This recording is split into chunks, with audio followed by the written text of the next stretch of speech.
aí, galera do Tendência, aula de Biologia com a Prof. Ana Lia para o segundo ano e o conteúdo Classe dos Répteis ou Classe Reptília, aula 1. Amorizinhos da minha vida, meus tudo, a gente está aqui estudando os cordados, né? Segundo aninho.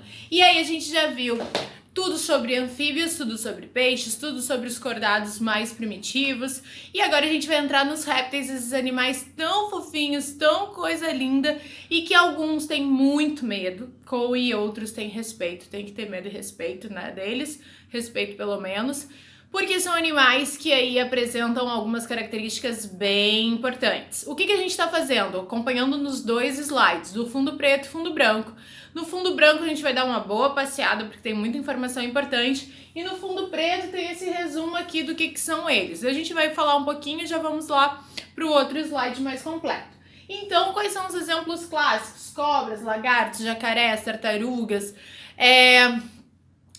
dinossauros que entraram em extinção, eram répteis. Então a gente tem esse exemplinho aí de tantos, mais de 6.000 espécies, e a gente vai ver a divisão até das ordens, né? Porque tem animais que têm características mais similares do que os outros.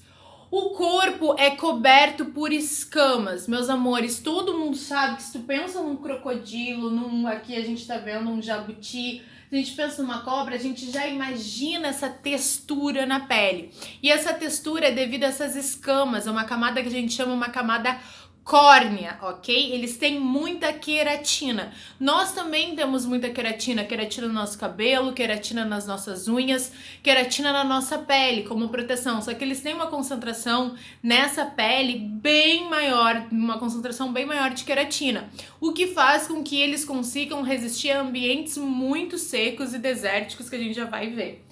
Outra coisa, a reprodução deles independe da água. A gente viu que os anfíbios eram esses animais, sapo, rã, perereca, a cobra cega, salamandras, que eles já têm uma vida fora da água, mas dependem da água, eles voltam para a água para se reproduzir. No entanto, esses répteis, eles já são totalmente independentes. E aqui que vai entrar a principal questão que vai cair nas provas de vocês, não só as minhas, quanto os vestibulares que tu encarar. O fato dos répteis serem os primeiros animais, evolutivamente falando, que tiveram independência da água, que conseguiram sair da água e dominar o ambiente terrestre. Os primeiros animais cordados, tá? Animais esses mais desenvolvidos, com uma estrutura de sustentação. Porque os primeiros animais, tipo invertebrados, foram os insetos. Então sempre se compara que características que os insetos tinham e que características que os répteis têm, para que eles tenham sido, dentro do grupo de animais que eles pertenciam, os primeiros a saírem, tá? Então, lembrando, os invertebrados, insetos já tinham saído, já dominavam o ambiente terrestre.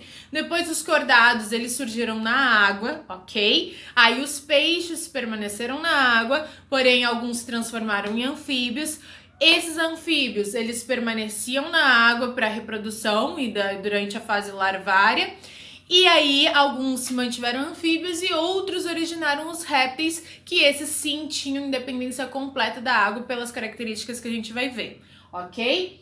São os primeiros bem-sucedidos no ambiente terrestre, porque, vamos já falar disso, quais as características, eles tinham um tegumento queratinizado, ou seja, essa pele extremamente córnea, que evita o ressecamento, a perda de água.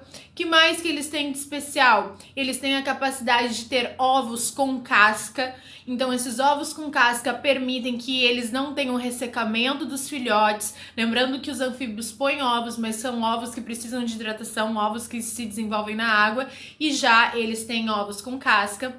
Outra característica, eles têm respiração pulmonar. O que significa respiração pulmonar? Eles conseguem retirar o oxigênio do ar, não mais através de brânquias ou muito menos por respiração pela pele, que normalmente quem tem respiração pela pele tem que estar sempre aí protegido de ambientes extremamente inóspitos e secos, como era o ambiente terrestre.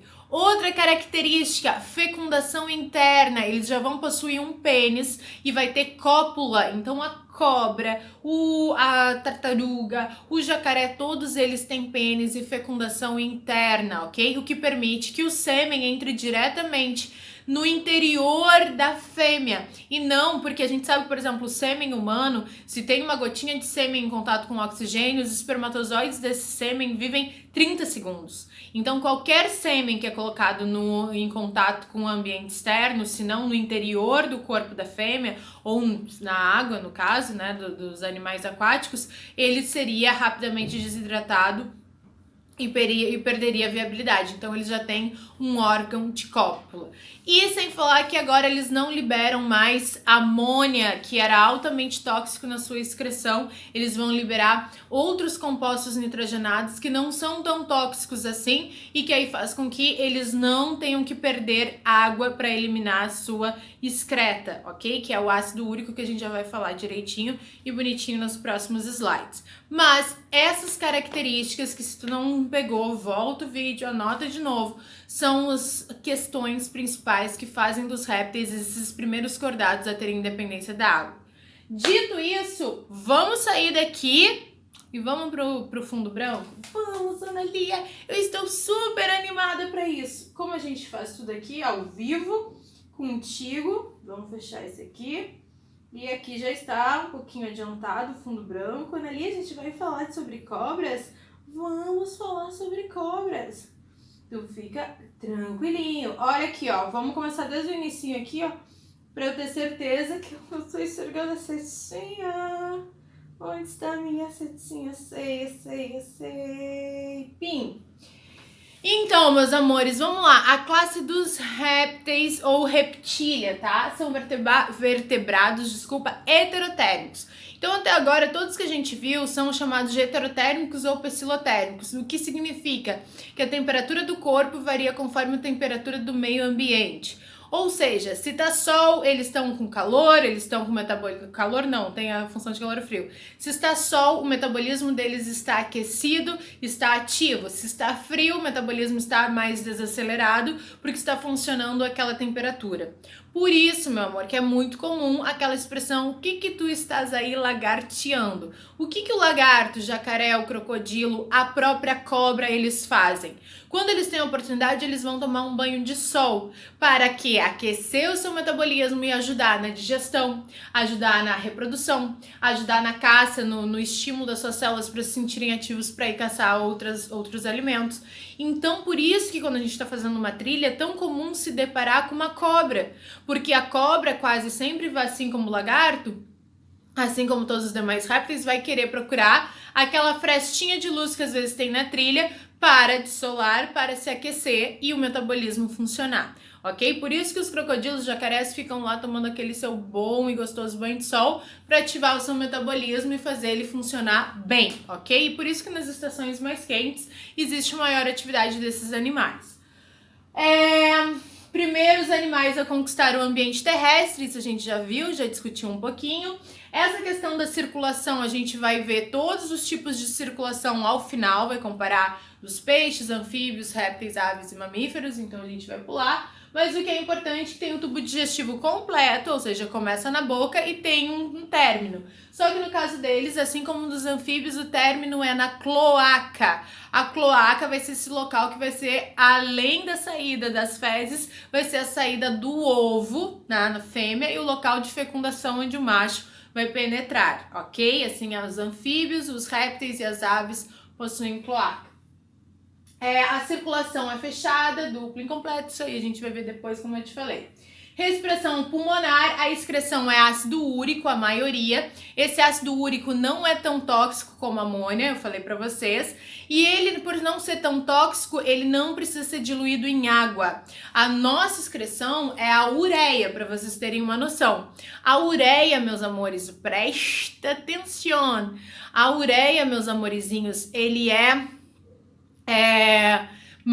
como se a amônia fosse extremamente tóxica, a ureia intermediária e o ácido úrico não tóxico. A amônia, ela é solúvel em água, então os peixes, os animais de vida aquática, por exemplo, liberam amônia e tudo bem, porque eles estão no oceano, eles estão no rio, tem muita água para diluir aquela excreção. A ureia, onde que ela vem? No nosso xixi é pura água. Ela é um pouco tóxica, mas aquela quantidade que a gente elimina a urina, A quantidade de água que a gente elimina na urina é suficiente para diluir e ela não nos causar nenhum malefício. E o ácido úrico é atóxico e insolúvel em água. Os pássaros, por exemplo, assim como os répteis, liberam ácido úrico e por isso que eles não perdem água quando estão eliminando suas excreções, porque não precisa diluir essa excreção para não machucá-lo. Falando em água, sempre tome água. Tim! Dito isso, tem a pele grossa, seca, queratinizada, com escamas, placas térmicas e dependendo pode ter plastrões e carapaças, tipo as tartarugas que a gente já vai ver. Reprodução, eles são dioicos, o que significa sexos separados, tem macho e fêmea em corpos diferentes, né? Fecundação interna e desenvolvimento direto, que significa que não passa pela fase larval, diferente dos anfíbios e dos peixes que a gente viu, né? Dos peixes ósseos, que tem desenvolvimento larval, aqui não tem larva, sai do ovinho um mini adulto já.